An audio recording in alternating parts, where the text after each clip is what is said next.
Juízes, capítulo 6, versão NVI.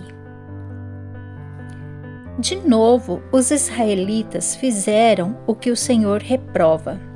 E durante 7 anos, ele os entregou nas mãos dos midianitas.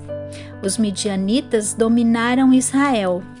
Por isso, os israelitas fizeram para si esconderijos nas montanhas e cavernas e nas fortalezas. Sempre que os israelitas faziam suas plantações, os midianitas, os amalequitas e outros povos da região leste vinham e invadiam, acampavam na terra e destruíam as plantações ao longo de todo o caminho até Gaza, e não deixava nada vivo em Israel, nem ovelhas, nem gados, nem jumentos. Eles subiam trazendo seus animais e suas tendas, e vinham como enxame de gafanhotos. Era impossível contar os homens e seus camelos. Invadiam a terra para devastá-la. Por causa de Midian, Israel empobreceu tanto que os israelitas clamaram por socorro ao Senhor. Quando os israelitas clamaram ao Senhor por causa de Midian, ele lhes enviou um profeta que disse: Assim diz o Senhor, o Deus de Israel: Tirei vocês do Egito, da terra da escravidão. Eu os livrei do poder do Egito e das mãos de todos os seus opressores. Expulsei-os e dei a vocês a terra deles. E também disse a vocês: Eu sou o Senhor, o seu Deus. Não adorem os deuses dos amorreus, em cuja terra vivem. Mas vocês não me deram ouvidos. Então o anjo do Senhor veio e sentou-se sob a grande árvore de Ofra que pertencia ao abiesrita Joás. Gideão, filho de Joás, estava malhando trigo num tanque de prensar uva para escondê-lo dos midianitas. Então o anjo do Senhor apareceu a Gideão e lhe disse: O Senhor está com você, poderoso guerreiro. Ah, Senhor, Gideão respondeu. Se o Senhor está conosco, por que aconteceu tudo isso?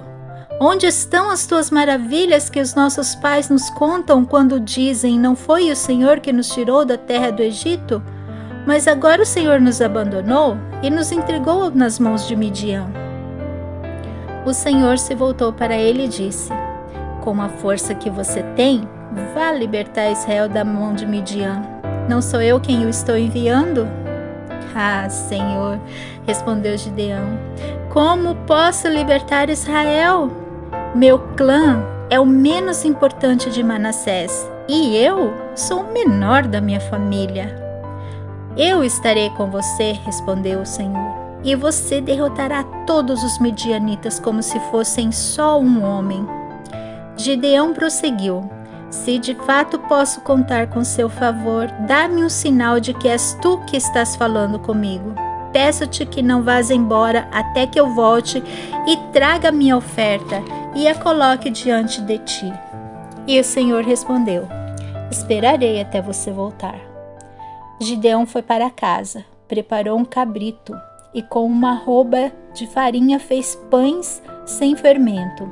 Pôs a carne num cesto e o caldo numa panela, trouxe-os para fora e ofereceu a ele sob a grande árvore. O anjo de Deus lhe disse: Aponha a carne e os pães sem fermentos, ponha-os sobre esta rocha e derrame o caldo. Assim o fez. Com a ponta do cajado que estava em sua mão, o anjo do Senhor tocou a carne e os pães sem fermento. Fogo subiu da rocha, consumindo a carne e os pães, e o anjo do Senhor desapareceu. Quando Gideão viu que era o anjo do Senhor, exclamou: Ai, Senhor soberano! Vi o anjo do Senhor face a face.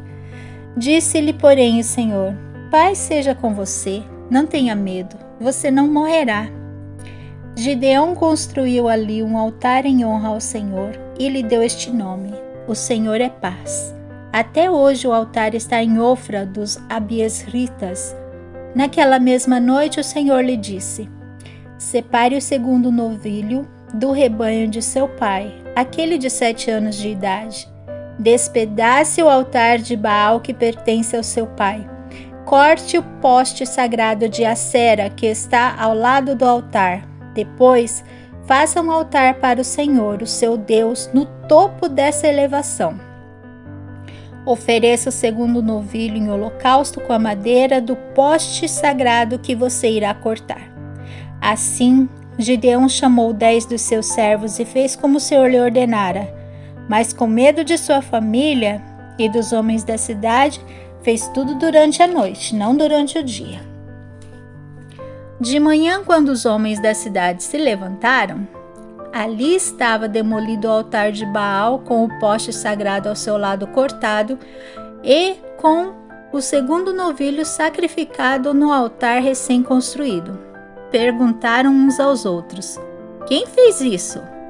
Depois de investigar, concluíram que foi Gideão, filho de Joás. Os homens da cidade disseram a Joás: traga seu filho para fora, ele deve morrer, pois derrubou o altar de Baal e o quebrou o poste sagrado que ficava ao seu lado. Joás, porém, respondeu à multidão hostil que o cercava: vocês vão defender a causa de Baal? Estão tentando salvá-lo? Quem lutar por ele será morto de manhã. Se Baal fosse realmente um deus, poderia defender-se quando derrubaram seu altar. Por isso, naquele dia, chamaram Gideão de Juru-Baal, dizendo que Baal dispute com ele, pois derrubou o seu altar. Nesse meio tempo, todos os midianitas, amalequitas e os outros povos que vinham do leste uniram os seus exércitos, atravessaram o Jordão e acamparam no vale de Jezreel. Então o Espírito do Senhor apoderou-se de Gideão, e ele, com toque de trombeta, convocou os abiesritas para segui-lo. Enviou mensageiros a todos de Manassés, chamando-os armas, e também a Aser e Zebulon e Naphtali, que também subiram ao seu encontro. Gideão disse a Deus: quero saber se vai libertar Israel por meu intermédio, como prometeste.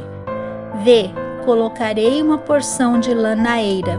Se o orvalho molhar apenas a lã e todo o chão estiver seco, saberei que tu libertarás Israel por meu intermédio, como prometeste. Assim aconteceu. Gideão levantou-se bem cedo no dia seguinte, torceu a lã e encheu uma tigela de água de orvalho. Disse ainda Gideão a Deus: não se acenda tua ira contra mim. Deixe fazer só mais um pedido. Permite-me fazer um teste com a lã. Dessa vez, faze seca a lã e o chão coberto de orvalho. E Deus assim fez naquela noite. Somente a lã estava seca. O chão estava todo coberto de orvalho.